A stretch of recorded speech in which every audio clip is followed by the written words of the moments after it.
Hi, and welcome to Intuitive Journey with Desiree. I am Desiree Holmes, Scherini, your host. And today I have a guest, and I'm really excited to talk to her. She's a really interesting lady, and I'm just going to read through her short bio for you. Welcome, Lois Hermann. She's a spiritual teacher, energy clearing expert, and catalyst for positive change. A board-certified hypnotist and trainer, NLP master teacher, and multi-registered medical professional. Lois has decades of expertise in spiritually based energy work.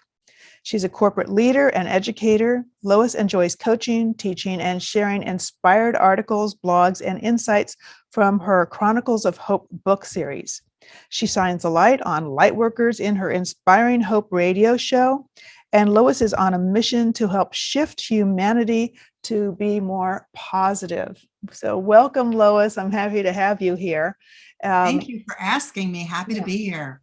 So Lois and I met as hypnotherapists, and that's how we came together, and we have a lot to talk about. And I was very grateful to be a guest on Lois's show recently, her radio show, and that was exciting. And before we knew it, the conversation was still going, but the time was up. So I'm happy to have you here, and we can go on with more conversation. But to start with, I'd like to just have you share with the audience how you ended up. What was your journey? What led you to do what you do? Sure. Thank you. My background is 40 years in diagnostic imaging medicine. So vibrational energy is my physics mental background. I was a pioneer in the field of ultrasound. Oh. And long story short, I moved into a house with a ghost. My life has never been the same. So here I am working for a high-tech company. And my daughter started seeing this lady who would come and sing to her at night. Wow. And I come to find out that there was a woman who lived in the house. I was renting this house. And it was a very nice house in a wonderful neighborhood in Westford, Mass. And the woman who had lived there before me was very brutally abused by her husband, and she shot herself in the head in my basement. Wow, this was the resident just before you? This was the wife of the man I was renting from. Oh, wow. And she had a daughter who was my daughter's age. So what she was doing is she was the spirit of this woman named Judy, was seeing my daughter in her daughter's bedroom, and she would come and sing to her. And my daughter wasn't afraid. She just talked about this lady. So I coincidentally met this amazing woman across the street who was a hypnotist, and she had a good friend who was a priest. So they came over to bless my house. Wow. And they agreed. It sounded like Judy. And then they got up to leave. I said, aren't you going to sprinkle holy water or do something? And they said, no, we've actually been given guidance that you need to learn how to do this. I'm saying, me, what? I'm newly divorced. I've probably been excommunicated. What do I know about this? And they told me what to do. So that night I sat on the steps outside my daughter's bedroom, lit a candle because that's what they said. And I had an imaginary conversation with Judy. And I said, this is my daughter. Your daughter is grown and she's fine. And I'm going to take care of my daughter. It's time for you to go into the light. That's what they said to do. So I felt some chills, blew out the candle, went to bed. A couple days later, I said to my daughter, so does the lady still come and sing to you at night? She said, no, but there's a little boy. And then there was a soldier, and then there was this Native American person. So she was seeing them, and I would have these imaginary conversations with them. And that started my whole journey down the world of spirit communication, which I haven't looked back since then. Wow. And how many years ago was that? That was almost exactly 30 years. 30 years ago this past fall. Yeah. So she was I'm just curious, does she still see spirit? Is she kind of grown out of that, or? She has grown out of it, but she definitely has that intuitiveness to her. Mm-hmm. She does. She has a gift, and I was encouraged to not discourage her from what she was seeing. And yet where we lived, there was a lot of activity and spiritual activity. So I got to have this firsthand experience with helping them into the light. And then I went on to learn Reiki from this woman, Agnes. And I went on from there to learn hypnosis from her. And this was back in 95. So it's a Wow. long time ago. And then I was at a guild meeting, a National Hypnotist meeting, and I watched this man do this class on spirit release. And I was fascinated. Who was it? Do you remember? It's Albert Marotta. He is still a mentor. I still talk to him regularly. He is fascinating. And anyway, I ended up becoming a student of his, and I learned a lot from him. And then I went on to have a private practice. I dabbled. I was, did it on the side. Mm-hmm. And then finally, and I actually tried to get a practice going back in 2000, 2003. And it's very hard to break into the holistic world on your own. And so I had a fabulous career, and I was the director of clinical services when I retired almost 9 years ago now, and decided I really want to pursue hypnosis. And I hired a coach, and he said, don't tell anybody about this weird spiritual stuff you do. I said, okay, all right, I won't. But 90% of my clients, even though I'm advertising stress, weight, smoking, I see this, or there's something in my house, or so here I am clearing spirits. So I want to tell you a story about my first book that I wrote that's getting ready to get republished. So here I am. This is back in 2003. And I was also an avid student of A Course in Miracles. Okay. And I had a little Course in Miracles group. And one of the women there worked in an assisted living facility. And she came to me and she said, oh my gosh, we've just attended 10 funerals of our family members in a 2-year period. And there were only 40 employees. Wow. Statistically, that's insane. She said, something weird is going on here. None of the elderly had died. So she asked me to come and clear their space. So I learned from Albert how to clear spirits and how to communicate via client with spirits. I don't consider myself overly psychic. I have some gifts, but mostly I am the logical one, the logician. My clients go into trance, and you can communicate with your loved ones, spirits, whomever, and I help them into the light. I consider myself like FedEx. So I ended up going to this assisted living facility.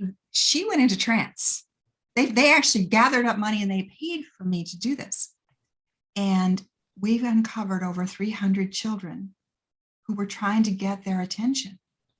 They were from the Industrial Revolution, the mill buildings.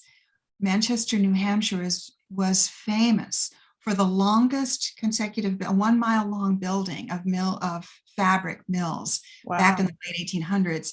And there were a lot of orphans in these buildings. And the children were used to crawl in the machines to oil to repair. And if a child was injured, they were taken to the basement, euthanized, put in barrels, and taken out into the middle of the night and dumped. Oh, that's horrid. It is horrid. So the reason that they were creating so much havoc is their mothers, even though these were orphans, the mothers were still around because they were working in the mills, but their mothers would be told they ran away. Oh. And they were angry because now here the mother's mourning the loss of her child. She's out his income and she's publicly shamed for having a runaway. So they were angry and they wanted people to pay attention. They were doing some excavating and they were disturbing some of their bodies. So they wanted people to hear their story. So the lead spirit said, I will take all of these young ones into the light if you promise to tell our story. So Desiree, back then, this is back in the 2003, I had recorded everything on audio tapes and scribed, and I had done all this work to tell their story. And the woman who'd hired me took another job and said, we don't need to do anything. And life got in the way. I got busy and I didn't follow through. Mm-hmm. My bad. So fast forward, I ended up leaving this career. I was the director of clinical services for a large ultrasound company, diagnostic company. I left my corporate job and started this new practice. Well, this guy comes to see me, met him at a very business-like BNI meeting. And he said, I really need your help to get another job. He had been laid off as vice president of sales. And he says, but I don't have the money to pay you, but I'm told I'm supposed to help you write a book. And he Who had some, told him that? Like, was he getting some sort of spiritual download? he had amazing gifts. So I have so many stories, Desiree, that I would love to tell about amazing stories of my clients, incredible stories. So I take him on like, wow, this is good. Mhm. So after several sessions, he gets a new job, vice president of sales. He's doing great. I slipped in my garden, fell, and broke my wrist. And in my meditation, I hear this little voice say, what about our story? You promised. Uh-oh. And I went, uh-oh, I did. Uh-huh. And I'm like, so when I went back, the next time I saw Peter, I said, Peter, we need to see what book we're supposed to write. He goes into trance and bang, he's in the middle of these big mill buildings with all this and machinery and the sounds and the dinge and everything. And so we ended up writing more stories, getting more insight. And then we wrote The Spirits of Amoskeag, the wounded heroes of the Manchester Mills. And what was interesting is I really had expected it to be the children, more children that came through. It was the wife of the superintendent saying, why is this happening? Why are you doing this? It was the man who was having to euthanize the children, who was so disturbed by what he was having to do. All these other spirits came through and told their story. They're part of it. Interesting. So it's a fascinating story. This is all through hypnosis. And were you able to go back and historically find some of these? That's always what I think, people will say, oh yeah, right, sure, talking to ghosts, right? But I always appreciate when someone's able to go back and find the historical records to some degree. So that's what did you so find? I said about doing that, yes. Mm-hmm. And there is a box that we have yet to find. But what I did is I work a lot with Archangel Michael. He's like one of my buds. Mm-hmm. And he was orchestrating this. Anyway, he said, prove who owned the land. So we went to the town hall and researched from the current landowner back. And I discovered who I thought owned the land. But then I thought, well, it can't just be me. I ended up hiring a legal firm. Oh, wow. And what they did is they researched from the origins of the land, the ancient origins of the land, up until the land was purchased by Amoskeag Manufacturing Company, was placed into trust and was liquidated in 1926 when Amoskeag Manufacturing Company went bankrupt. And that was where I picked up. So I have two ends of it was manufactured at Amoskeag Manufacturing Company who owned the land that this facility was on. So we proved who owned the land. We actually found we found 6 places that the children's bodies could be found. Most of them are covered over.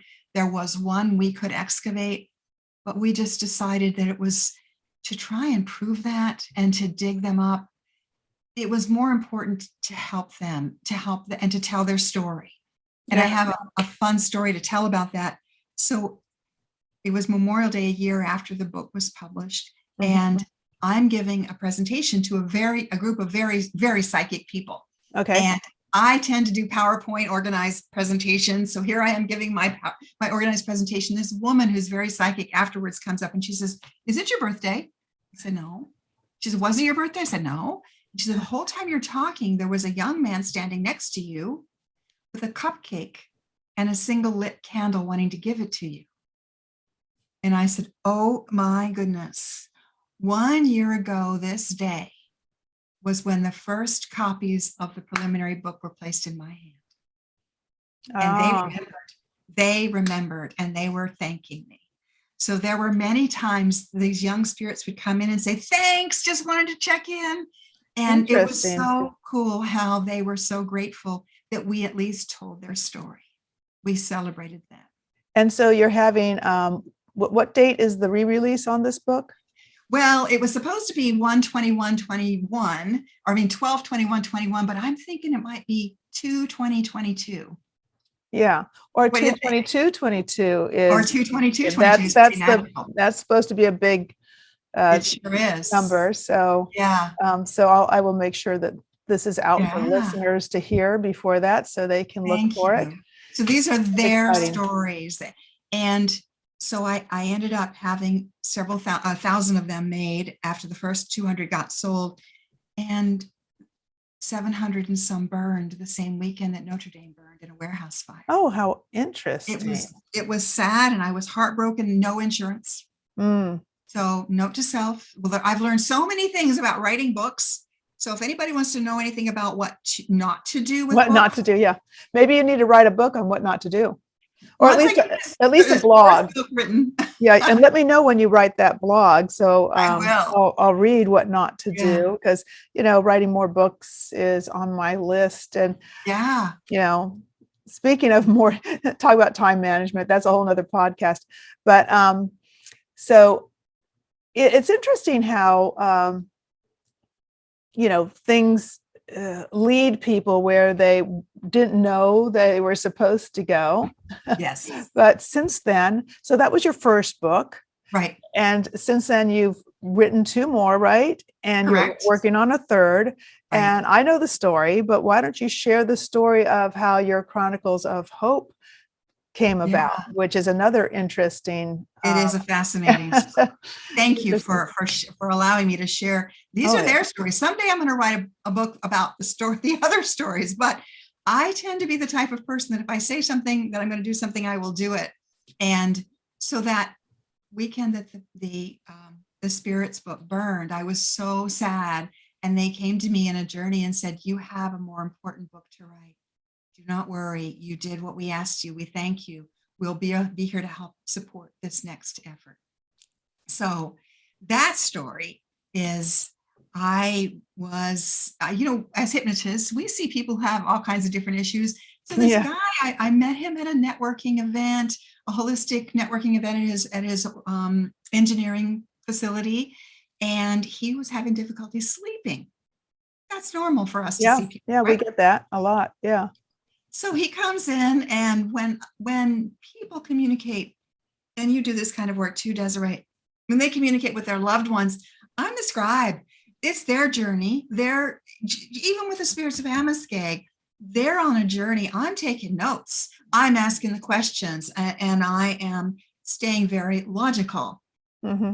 So if you wanted to go into trance and talk to your angels or your grandmother, you can do that. And I'm just making sure you're safe, helping you get the information. He goes into trance, opens his eyes, looks me square in the face and says, "We need your help to save humanity." Oh, really? Humanity is facing the next great. I didn't realize he opened his eyes and looked at you. And he did. Looked me straight in the eyes and said, "If they do not change their ways, there may not be much time left." 6 pages of notes later, he comes out of trance, and I said, "What did you think of that?" And he said, "It was very relaxing." I don't. I'm like, "Wait a minute, you don't remember any of it?" Not a thing.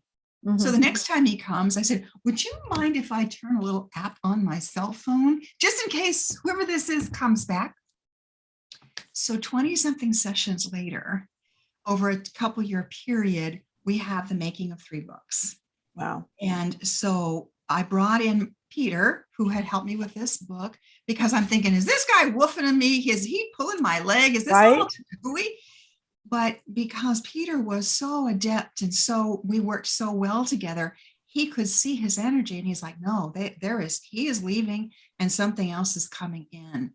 And so Peter was very much involved with the sessions, because one of the things that I have learned, when you are attempting to communicate with higher level being, number one, you've got to have your energy up. You've got to get your energy cleared in order to be able to tap into that higher vibe.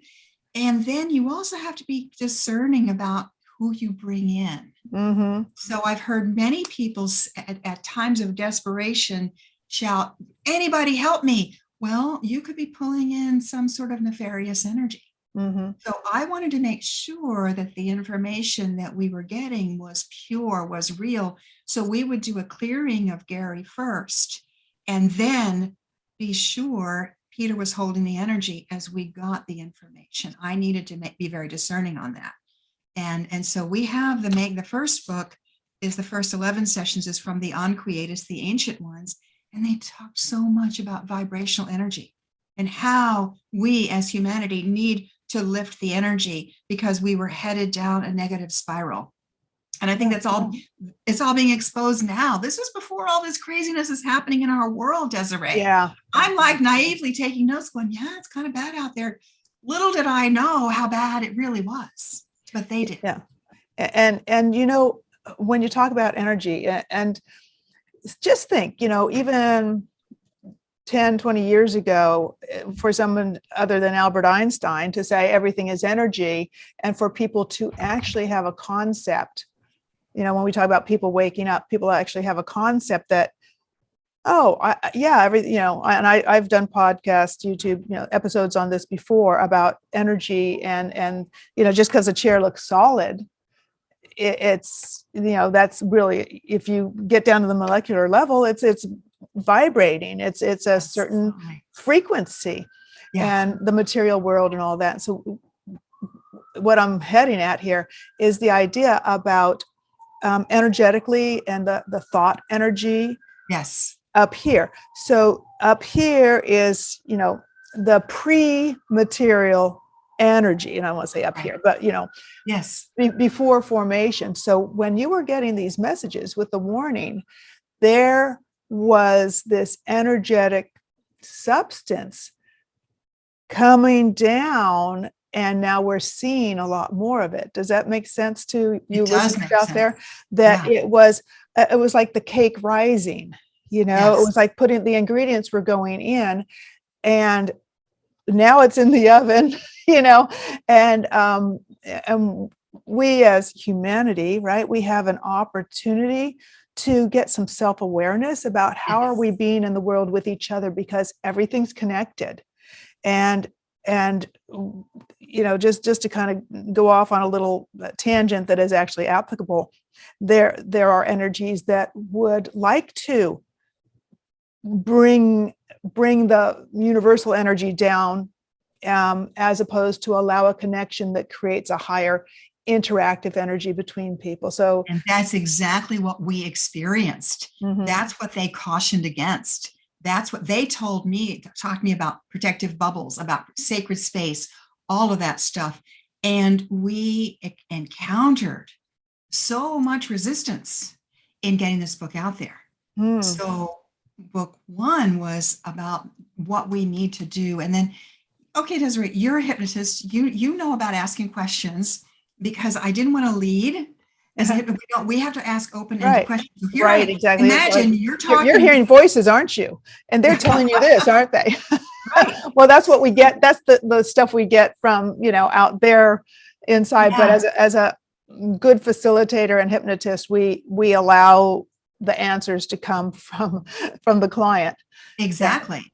So I started thinking, what would humanity want to know if they could talk to God? So I'm asking about the formation of the pyramids. I started watching, the channels that are asking all those crazy questions. So then I started asking them. So the first one is more of a history lesson of what happened. The first spark of life came from Mars, because it got hit by an asteroid. And so we're all Martians. So that's the panspermia stuff happening. Yes. Before you go forward, I want to go back just a little bit. So Gary, it turns out, was a vehicle for communication for some reason, whatever it was. But, maybe it was just that they knew that it would get to you, and you would be someone who could put this out there and understand what's going on, instead of just saying, okay, weirdo, get out of my office, right? So they understood how to get to you, it sounds like. And so go into, before you go on, explain who it is that's communicating with you, where the name came from, where they say they're from, and like who is the source. Well, thank you for that clarification, because this is actually a very important piece of this. So the first ones that came through, they call themselves the Uncreatus. We are one and we are eight. Everything was about eights, and they talked in numbers, and was all derivatives of eights. And they are high energy, and they could relate only based on what their children had told them. So Right. they didn't really have a first-hand account of what happens in our physical world. Their children there are 3,162 of their children that are a little bit lower energy. Mhm. I'm sorry, take that back. Vibration. But yes, 512 of their children. So Uh-huh. there are 8, and then there's 512 because these are all squares or Mhm. whatever's of 8. 512, we would call them archangels. Okay, and so they're just closer to the material plane, like somewhere in between in the communication. So, okay, go on. Yes. I mean, I So get they it. cannot incorporate. Their energy is too high to incorporate, Mhm. but they are around us and they can communicate with us if we can raise our energy. So Right. the Creators could only stay like 15 or 20 minutes. To inhabit Gary's body, they couldn't stay very long. And ultimately they said, let us send our children because they are closer to you and they can tell you more about what really went on the earth plane. So in ancient times, they would have been called gods, Mhm. the mythological gods. Humans give them names, Right. but they have been here for eternity. So the first one that came through in book 2 was the god Ray of Atlantis. And so that book 2 is the children, All their right. stories. And then the children's children are low enough in vibrational energy, the children of the archangels, to incorporate Mhm. people like Jesus, To incarnate Lao in, Tzu. yeah, yeah, They can incarnate yeah. in the physical. Gary is a children's children. He Okay. is that same vibrational energy as Jesus. And what we found is they tend not to be in the public eye. They help behind the scenes. They have big energy, but they help in their own way. And that's what he was doing. And it was disturbing him because what he was trying to take on everybody's energy to help save all these people who were sad, and it was bogging him down. And that was what Yeah. he was thinking. That's why he wasn't able to sleep. So over time, we discovered we got to clean him up. We had to clear his energy. And when we would buoy his energy up, he had incredible blasting energy. But we had to clean him up in order to get him. We had to clean up his energy in order for him to tap into it. So Gary himself wasn't aware of that he was this vehicle. No. So on his everyday life, he and I've read, talked to, the idea that some people are working on the astral plane Right. and they aren't even aware in their current day life. They might be, like have their regular everyday job, go to the football game, eat hot dogs, Yes. live a decent life, be a normal person. But on the astral plane, they're very busy. I had a client one time who had lots, and this is another interesting, had lots of body aches and pains. Yes. And I did some hypnosis for that. And this is before I was doing Reiki. Now I would have done Reiki and hypnosis, for her, but I did some hypnosis for pain and, relaxation on her. And she kind of went into a trance. And when she came, supposed to go into trance under hypnosis. But when we discussed it afterward, she said that things came to her that had come to her when she was just waking up, which is that little magical window of Sure. connection, that she was told that part of her problem was she felt like she wanted to help people, but she was in Yes. pain. She wasn't able to do her job. I think she was a massage therapist, and she wanted to be able to help people and felt like she wasn't living up to her potential and helping people. And she said she got this message, and she'd in her waking times had come back before with some sort of messages like this that said, don't worry, you're doing your work on the astral plane. When you're sleeping and when you're quiet is when you're getting the most work done. Wow. And so when this kind of goes back to that whole thing about like activity in the energetic form before it materializes. And Right. so her work is being done in this energetic area of intention, thought, higher vibration. and so it was interesting. And actually her pain began to relieve. And it was almost as if just knowing that allowed her to release the physical, material pain. And I just thought that was interesting. So like Gary wasn't even aware. And part of his exhaustion was his physical body was being exhausted by all this astral activity or something, trying to do too much, maybe. Coming under because he surrounded himself with, they talked about young souls. So you and I are old souls. We know, we've been around time and again. What? I'm using my face cream. So our spirits are old. We're okay. old souls. And we come in because we come in with a knowing. We have a sense of awareness.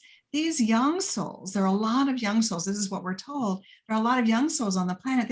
It's like having a whole bunch of kindergartners. Oh, what is this? Oh, let me try that. Oh, kid in the candy shop. Well, so they don't have the discernment. Yeah. And they get into a lot of trouble. It's kind of like you tell a child, don't put your finger in the socket, but I want to try it. So we've got all these young souls, and he would surround himself with the young souls, and they were all so draining to him.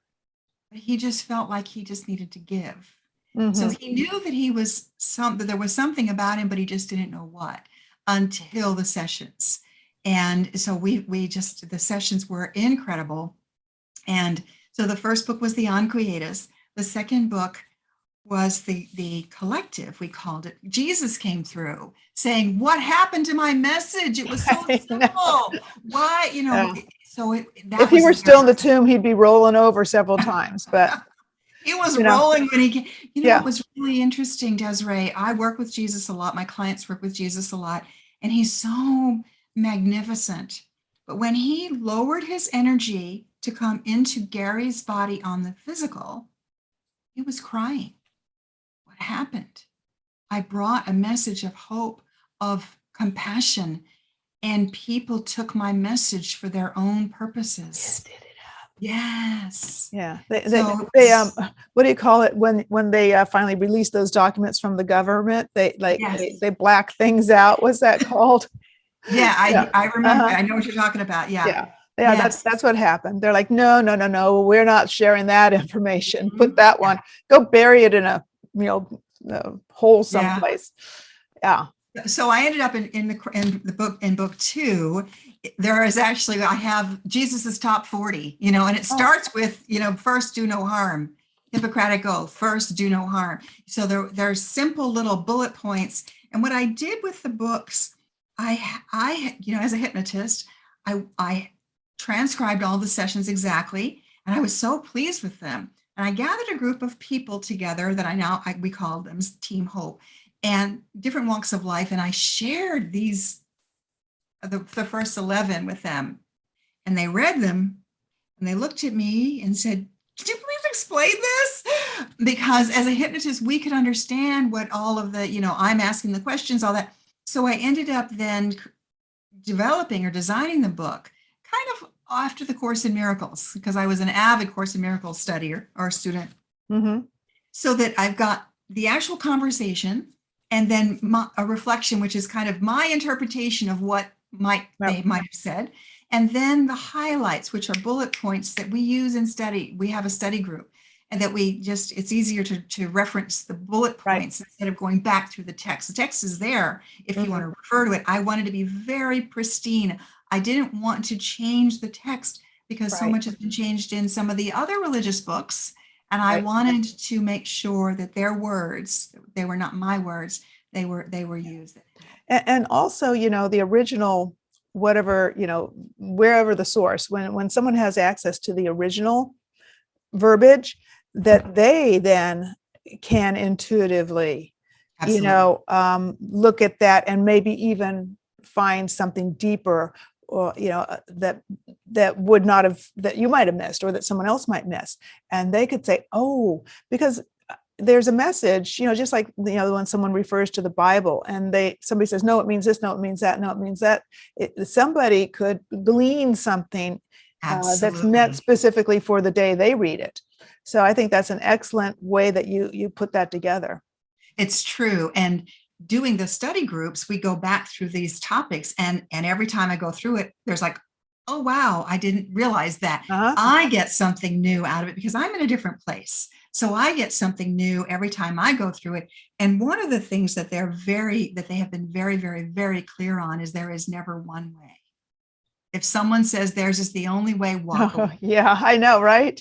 Yeah, that It's that like, there are oh, multiple yeah. ways. Yes. Yeah. Although Jesus did, somewhere along there, I am the way. But this is the problem, is that people, the translation, and I don't, I'm not a biblical scholar, but my interpretation is my way is the way, Right. not I am the way. This would Exactly. be the way that I would read that, is that the way I am teaching you, the way I am sharing what I am telling you, that is the way. And many people can tell you that, not just that singular, human, or singular, God into human form. So many people can share Jesus's message, and it can come from, it might be, by a rose by any other name is still a rose, right?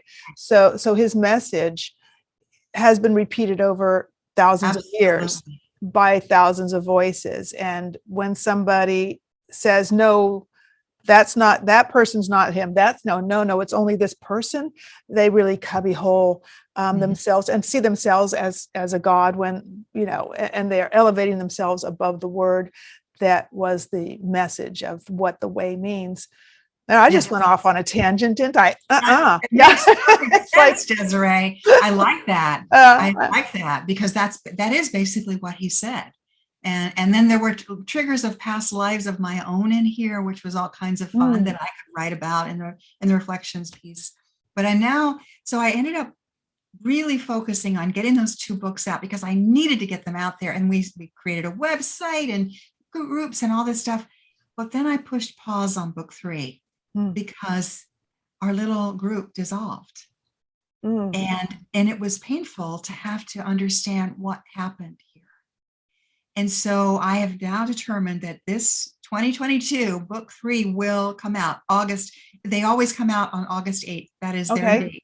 August 8th, 2019, August 8th, 2020, and now 2022, the trilogy will be founded. So this one here, I'm actually writing the backstory in the book of what happened. Okay. What happened, because there's a lot of message in the backstory about dealing with the shadow side.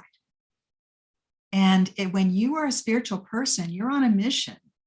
You have to use a lot of, I call it spiritual hygiene.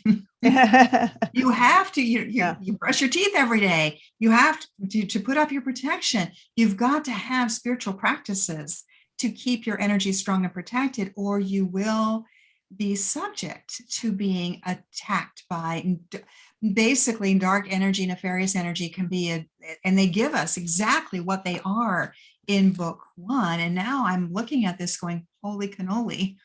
Now that the past couple of years have been doing a lot more looking at other people who do similar kind of work, going, wow, other people are seeing and are communicating with reptilians and grays and all this stuff that I've been dealing with for many years, didn't quite know what they were at the same, innocence sometimes is bliss.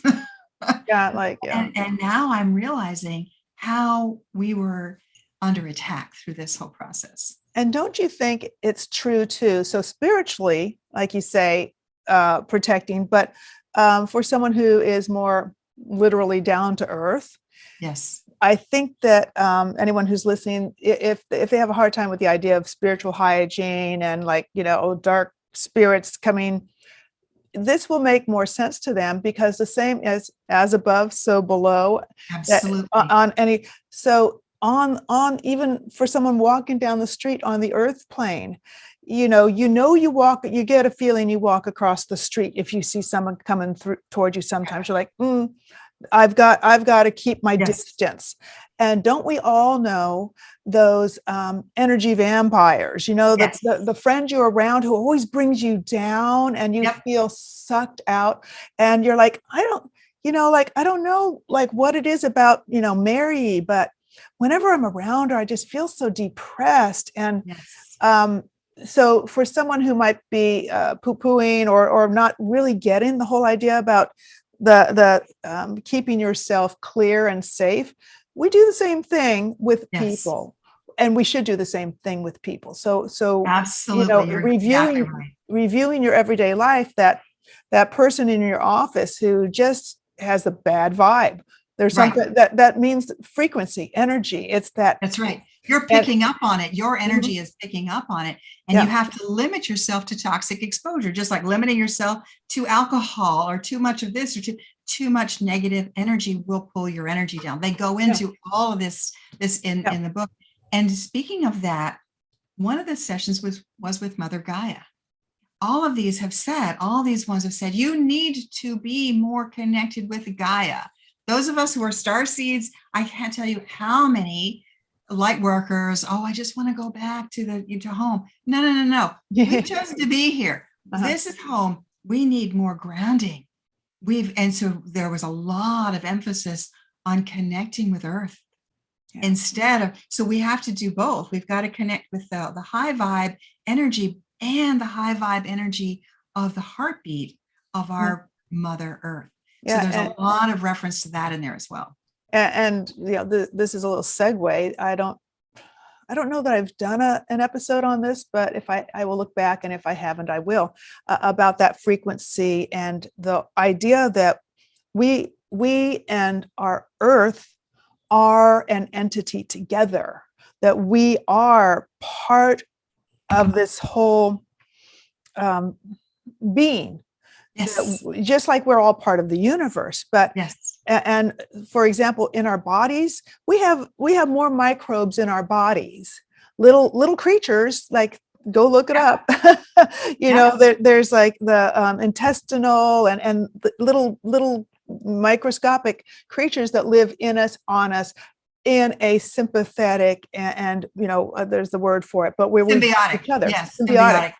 That's why, for example, when somebody takes too many antibiotics, you kill off the biology and in your stomach, and you may end up sick or with a stomach ache, kind of a thing. We need those little bugs. Yeah, because we need them. That's what probiotics are about. That's so right. If you didn't know, you're taking nice little buggies that will help you. So it's like the algae eaters in a fish tank. You need to have them to keep it clean. And so just like we are on the Earth, we are of the Earth. Right. And then there's that whole Schumann resonance, and that the frequency and our heartbeats and the rhythm of the Earth are coherent. Absolutely. So I don't think I've done a whole podcast on that. Thanks for the idea. We can do a whole thing on that. Absolutely. Because one of the things that she actually says is everything that lives is part of me. I am. Therefore, my vibration is tied in with your vibration, which is why it's important for us as humans who have consciousness to raise our vibration, because as we do so, we are raising the vibration of the planet. Exactly. Yeah. So I was just about to ask you something but I got all distracted with Mother Gaia here. Oh, yeah. Well, it has been very interesting how she has come through in our subsequent journeys. So I have a whole nother a team that meets, and she came through at one point with her hands on her hip. You kids, you can only imagine. You need to call on me. I am your mother. And she was scolding us about the metallic stuff that's in the auras of some of these people that are exposed to toxic energies. And she says, the metallic does not belong in your bodies. It belongs in my body. And some of it does not even belong in me. So she taught us what we needed to do to remove the metallic flecks from people's bodies that have been subjected to different types of toxic elements. Yeah. I've heard about some processes with that. And there was they didn't make it to the last conference, but someone was going to do a hypnosis for removing heavy metals. And I thought, that's an interesting idea. I have that information. Yes. Okay. I'll have to talk to you later about that. Yeah. Well, actually, what I did is I recorded it. I have it out there free for people. Oh, where is that? It's on Lois Hermann with 2Ns.com /info. If you go there, I have my sacred space recorded, and I have the energy clearing, and I walk you through an energy clearing that realigns the chakras, that gets rid of the metallic elements in the body, And my friend and I last spring did a session on transforming toxic energy, releasing the zombies. That's, I love that. Well, okay. So, and all those will be in the details below. Yes.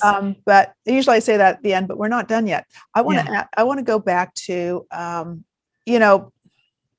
people, like everything, like you said, the archangels have different names in different countries, divas, or, different backgrounds have different names for these energetic beings. So in the same way, the negative energetic beings have all these different names that are kind of coming out, and some people are referring to them, like, as you're saying, well, you said it earlier, and I'm going, they've just blanked my name, so I can't say it. No, I'm kidding. the lizard people, right? Yes. So go through some of that. Who are they? Where are they? Are they ET? Are they just energetic? Or do they manifest as ET on a different dimension? I'd love to hear your information on what they you've have come to told believe. us. So there's things that they have told us and things that I have experienced. Mm-hmm. And that's part of why I think that they chose me. Gary is this amazing being that has this incredible energy. But because I have been dealing with these entities for 30 years, that this was not too weird to me. And I was perfectly positioned to ask the questions. What are these? What is this? So there are low-level entities that are like the energy feeders, like they're like the microbes in the belly that are on the planet. They were born with Mother Gaia, and they're designed, they feed off of low-level energy like anger, fear, and it's designed to help us neutralize. Okay. And it's up to the human to choose new thoughts. But it takes some work to change those thought patterns. Mm-hmm. Yes, it does.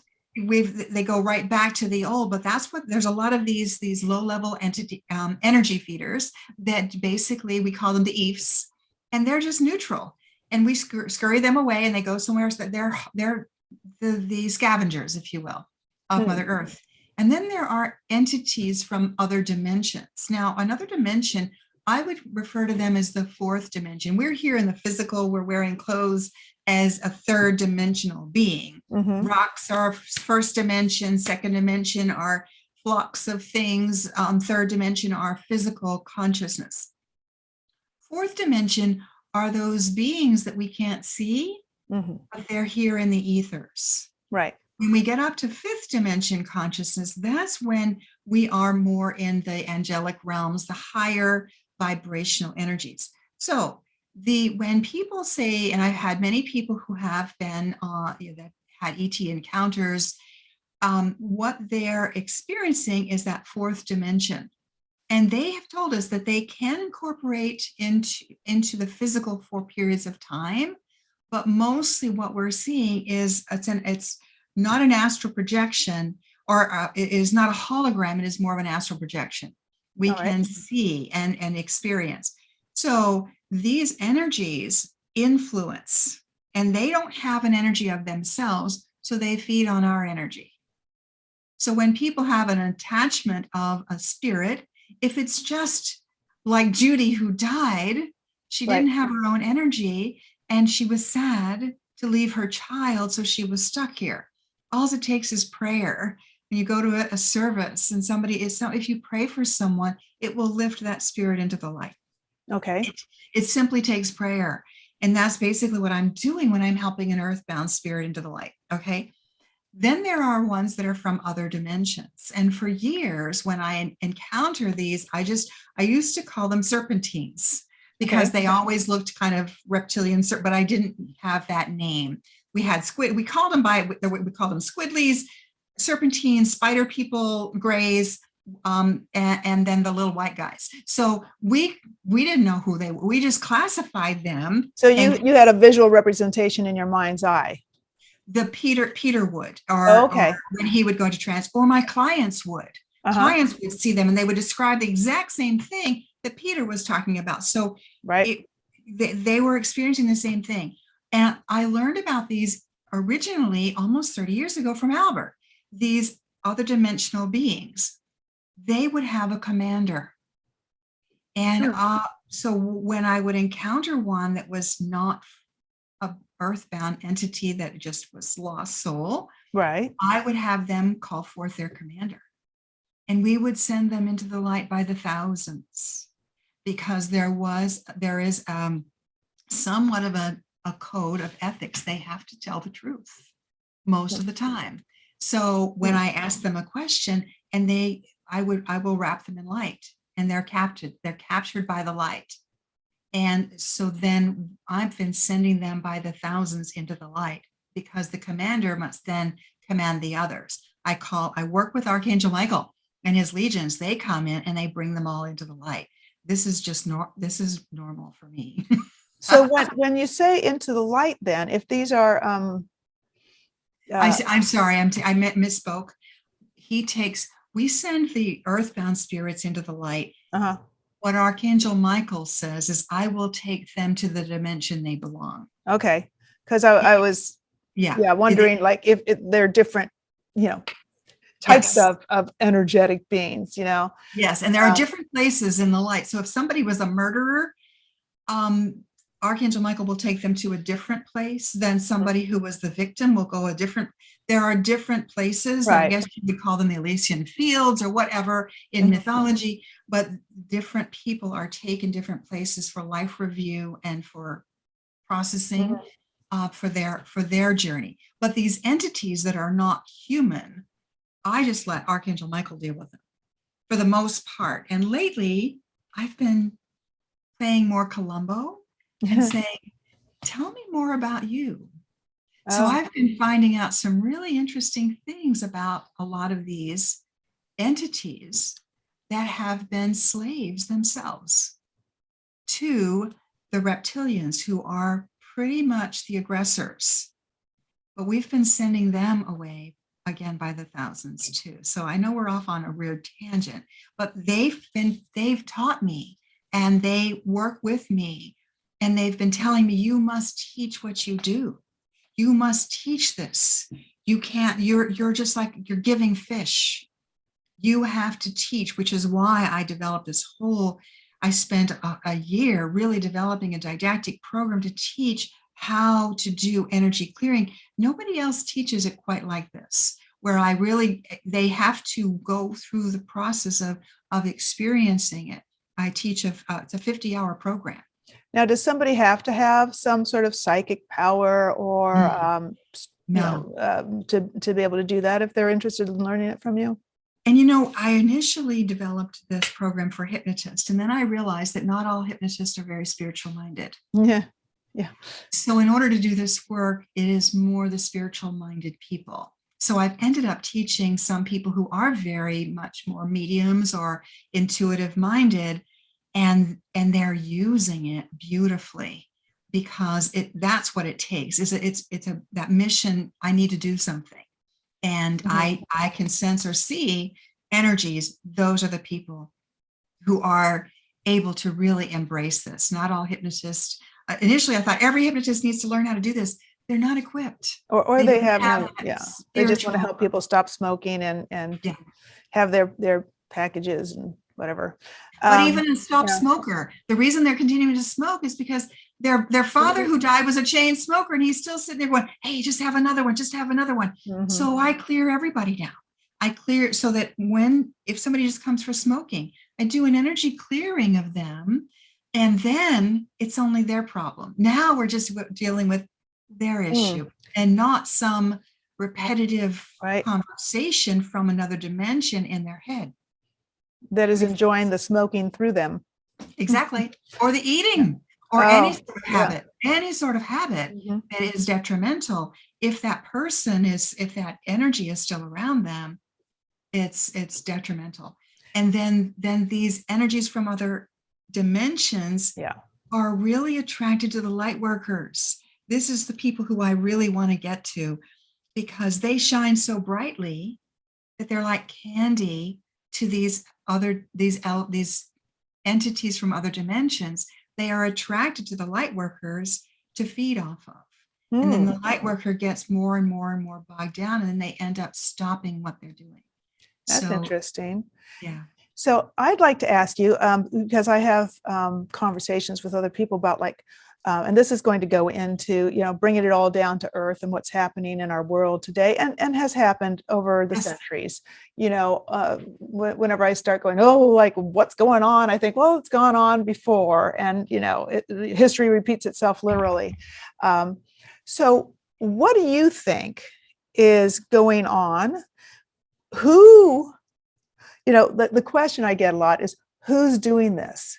Mhm. Who's doing this? Well, we could blame current or past events on, say, Hitler, or we could blame it on our politicians, or we could blame it on, media giants or pharmaceutical companies, or, but there's there's a global thing happening right now Yes. that's that is dividing people, with those who are trusting one word and those are who aren't trusting certain, Right. that there's a division and a push. But it does seem as if there's, it's not Soros, it's not, as we go up, it's not Klaus Schwab above and high. Who do you think, where do you think the energy or the I want to say egregor. I think we talked about that on your show, did we? The idea of egregors. Did we get into that? No, we didn't. Oh, okay.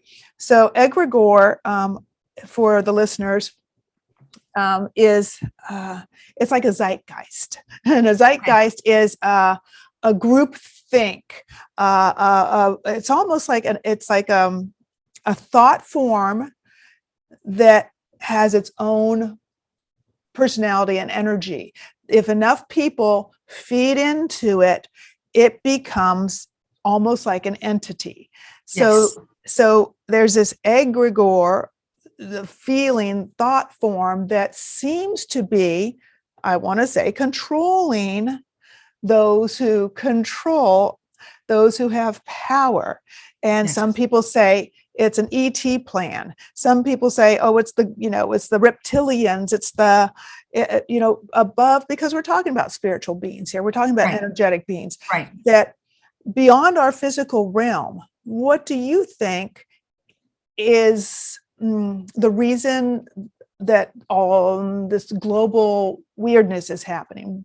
That there seems to be a push for this global control, managing humanity, and try. It seems, and people will say, "Oh, no, it's because COVID, and we have to do this." Well, even before and after that, there's so many different little pieces as to what's going on. Who do you think is responsible or pulling the puppet strings? Well, what's very interesting is as I'm going back through the books now, and as I'm writing book 3, these are the archangels that came.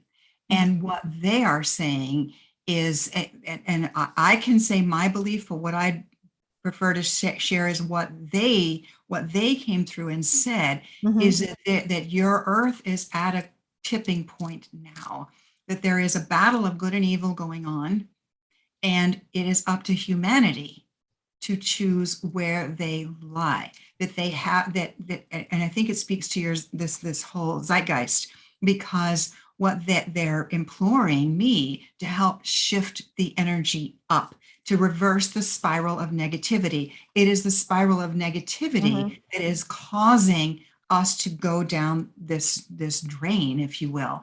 And we've got to reverse the energy and bring back hope. And the archangel Azrael, who is the archangel of death, who one would think would be the sweetest, calmest, most gentle, which she was, because she helps people to transition. I consider her the hospice angel. But she was the one that came through and said, if humans do not step up, if you do not put the right people in power, those who are in power now will never relinquish.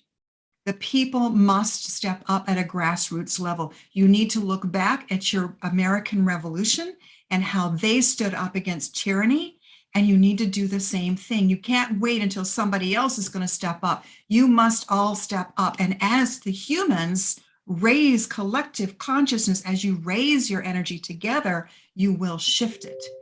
So Sorry.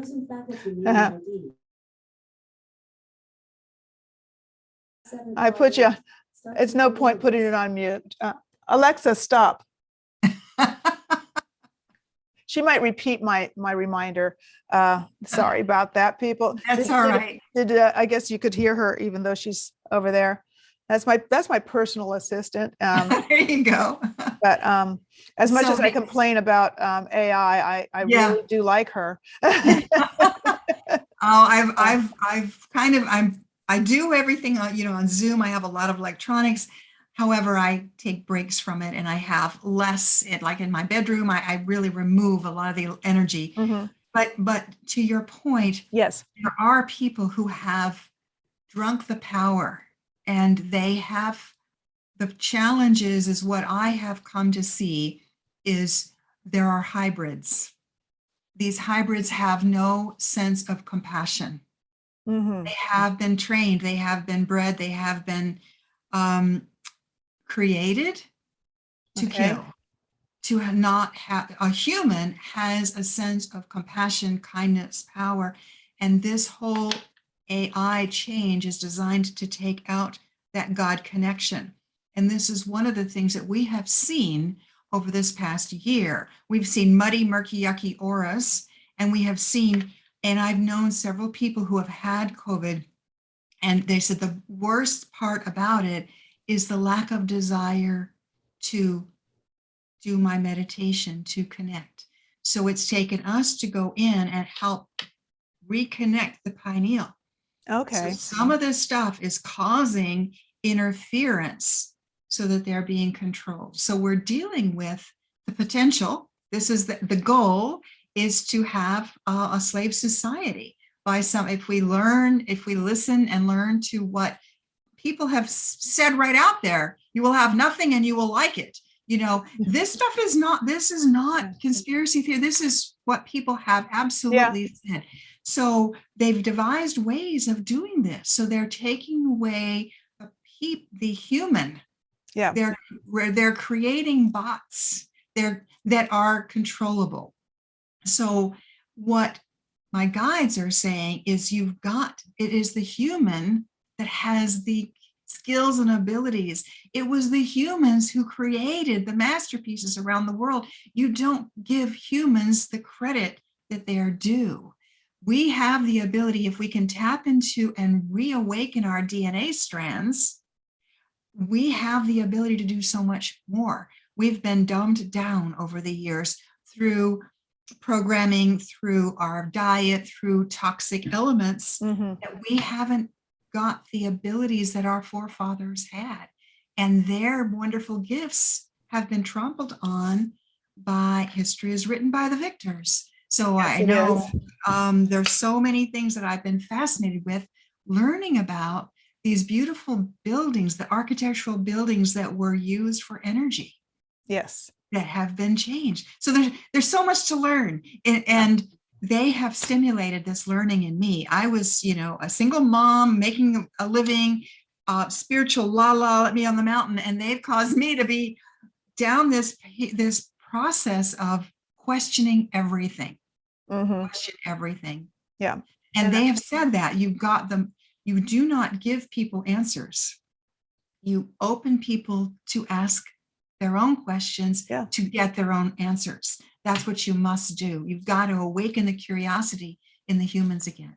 Yeah, and I do try to do that myself a lot with what I share is like, hey, just consider, think about it. Do your own research. Don't just take, this talking head expert says so, therefore it is true. And of course that's, we can go back in history about the Jesus's work being kind of usurped, to create power and control. And it's not like everything's bad and everything's good, but Right. Like you say, question everything, take it all with a grain of salt, consider it, see, and I like to tell people, like, feel it inside. Exactly. Feel it Trust inside. your heart. Do you feel expansive when message comes to you, or do you feel constricted and like, oh, I'm afraid? If you feel afraid, there's something wrong with Right. whatever it is you're encountering. Just like I Mhm. said about crossing the street. If you feel afraid, there's something not right. If a Mhm. message is telling you to be afraid, it could be there's a variety. It could be cautious. Is Yes. different than you know locking yourselves up. So when you can feel expansive about your choices, your decisions, what you're hearing encourages you rather than discourages you, that's a whole nother message to the world out Exactly. there. But consider how someone or something influences the way you feel. And that's one of the things that they've said is there were so many intuitive gifts that humans have that they have overridden by Mhm. going into the intellectual mind. Our technological society has caused us to remove a lot of our instinctual abilities, but they said fear is not one of them that's been lost, and fear has been amplified. And so then that fear is what these nefarious energies feed off of.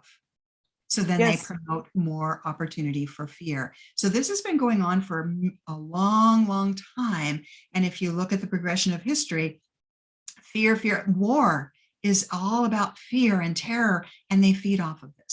So there's the unseen energy that's feeding, but they are driving the people that are looking for power only. And there's a top 1% that own everything. If they would just Yeah. open up with and they've Yeah. said there is no scarcity Right. on your planet. You must Yeah. somehow get things. And it's not like, okay, I need to give. No, this top 1% who has so much, it Yeah, they needs to, just keep gathering. A friend of yes, mine said, we have, like, say, 8 bazillionaires in the world, and if each of them would give away $1 million, to however many people, 10 people, but we have 800,000 people, I mean 800 million people on the planet or something like that, right, right? That everybody could be a millionaire, right? If you absolutely. if there was, Yeah, and it would be nothing but nothing out of their pocket. And that's it's right. like, yeah, like, let me think about that math, that they're, And yeah. yeah. And then um yet look at the stats through COVID. The billionaires are I the know. ones that have tripled their income, Uh-huh, whereas all based these on. other people have lost their jobs. And Mhm. Yeah. it's mind-boggling. But that's what they've said is somehow there's free energy from Tesla. Oh There's yeah. all this stuff that's available, but because these people make money off of that, they Yeah. do not want to relinquish it. Money, control, and power. And there's so many stories in history about people disappearing, dying, their work just vanishing because. Yes, Tesla's one um, of them. so this question, the evil, Yes. is that the fourth dimensional beings? Well, the evil Like, exists in the form. when there's the war against good and evil, is there an group or vibrational entity? Where's that coming from? Because you mentioned the fourth dimensional beings, Yes. grays, whites, spider, whatever. Yeah. Like, would you say, if we could have a, like, what, it has some sort of desire that to their subsistence to require fear and planet slavery would benefit who besides that top 1%? Well, what we've been told is that we have to come from a place of non-judgment. So even though these ones are attacking others, that inside of all of them, there is a spark of light if they can find it. Okay. So for instance, now when I encounter reptilians, I just command, I call in Archangel Michael and he takes them away. When I encounter some of these others, the grays, the squiddlies, some of these others, I've been having them look inside for a piece of a glimmer of light. and they're finding it. Now I'm going to tell you a fun story. I have a client who has had so many different entities that we've released of all different flavors. Her story would be a book on its own. She could see this huge big spirit around her. And it was a giant. Now you've been hearing about the giants. Mm-hmm. He was a giant, and he was mean. And I was having a conversation with him, and his name was Emmanuel. And I said, Emmanuel, what if you could find a spark of light in you? And he said, I can do that. I said, yes. So he looked and he found it, and he started sobbing. And I said, tell us about what happened to you. He said, I was a healer. When I walked the earth, I was a small giant. I wasn't one that built these big fancy buildings. I worked a lot on the tunnels and underground because I was a small giant, but I was also a healer. And when they killed me, they captured my soul. And they enslaved me to where I had to do this. I was a slave to their bidding. I never knew I had another choice. And so now he's going around waking up the other giants. And so it's really interesting. Again, this is about getting rid of judgment. This whole thing about good and evil, many of these, a lot of the grays that are doing evil things, evil is an act, is a word, but they are also slaves too. Right. When given an opportunity to go back to their home planet, we can go, yes, but you have to reverse the harm you've done. And they do. So some of them do. So it's been interesting as I've been delving in and finding out more about who they are. But there's been a lot of genetic manipulation, a lot of experimentation. A lot of that I don't know the answers to just yet. When they start morphing with the humans, those are the ones that are less likely to look for the spirituality in themselves. Right. These beings from other dimensions look for the light because they were captured and brought here by the reptilians typically. Okay. And so we've been freeing them to go back to where they belong. And they're grateful. They're very grateful. But Archangel Michael will say, once we go, we have to seal the rift, the hole in the dimension, so that they can never return. But it's been a fascinating journey. Fascinating. Well, that sounds like a whole nother show. And that is your third, and that is your third book. Is that correct? Yes. About the archangels. Yes. And so we're out of time. I hate that. We're way after time. I could keep you. Anyway, maybe I'll get you back and we continue this. And, yes. Maybe I would love to be back. Yeah. Put it, hone it down. But in this first interview, I wanted to just kind of cover a lot. Yeah, thank you. So much information you have to offer in your wonderful books. So to the viewers, all that information will be down there. I hope you think about it. And I really like your point about that spark of light is in there. So when you're having an argument or like a feeling like somebody's an idiot, when you're labeling and judging and your opinion doesn't match theirs, just honestly, it sounds woo-woo, but it is so true. Energy is real. Yes. And instead of sending anger and hatred toward that person, send some love in your mind. Just say a prayer I pray for their peace. I pray for their heightened energy, whatever that means. Because if we could just even see that person as ourselves and recognize that when they're looking at us, they're having the same irritation. Yes. And like do unto others. If you would wish them to wish you well, then you wish them well. It doesn't mean that you wish that their agenda is fulfilled. It doesn't mean that what they believe should grow. But what it does mean is that you pray that you will both come to a higher level of vibration. And that is one step forward for everybody, one little vibrational rise at a time, right? Exactly. Um, That's it. You're exactly right, Desiree. yeah. And that's, we see all this pain that's going on. And if we drop into the pain, then we are contributing to lowering the vibe. Mhm. And what we have to do is look around and look at our kitties, look at our animals that just look at everything with wonder and awe, and they're so innocent and sweet. And we need to be in that higher vibe energy, and we have to hold it, because we have to see that good is better, is winning. Good is winning this battle. Right. The battle is being won, and what we have to do is just hold that high vibe energy, because then whatever, and this is a manifester, whatever we visualize, we make manifest. If we visualize, oh, I'm sad, I'm angry, oh, how horrible, we manifest horrible. We've got to manifest what if, what if, and we have to just keep that. So I have a 5D Lightworker group that meets, and we visualize the what if. Oh, that's nice. It's wonderful. Yeah. Yeah. And of course, while we are sending out the positive energy, we are still at the same time shielding ourselves. We have to.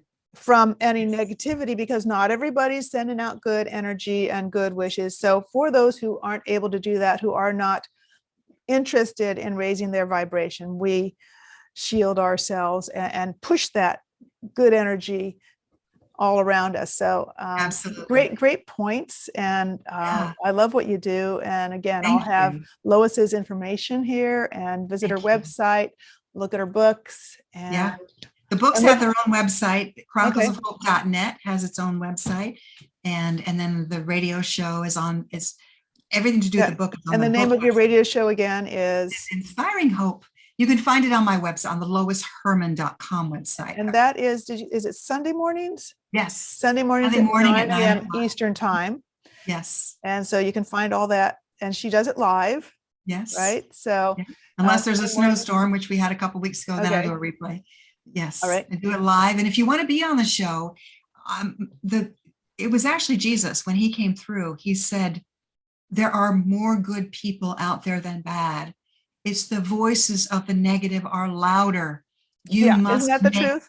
Yeah. He said, you must make the voices of the good people heard. And that's why I started the show, because I spotlight people who are doing good in the world and shine the light on them, because people have lost interest in Sunday morning religion. So if I can just give them some hope, then I feel like I've contributed. I'm doing what I'm called to do. Perfect. Thank you, Lois, for being here. And I'm just going to stop the recording, but then we'll say goodbye after that. So thank you, everyone, for being here. And I will see you next time. Awesome. On Intuitive Journey with Desiree. So bye-bye. Bye-bye.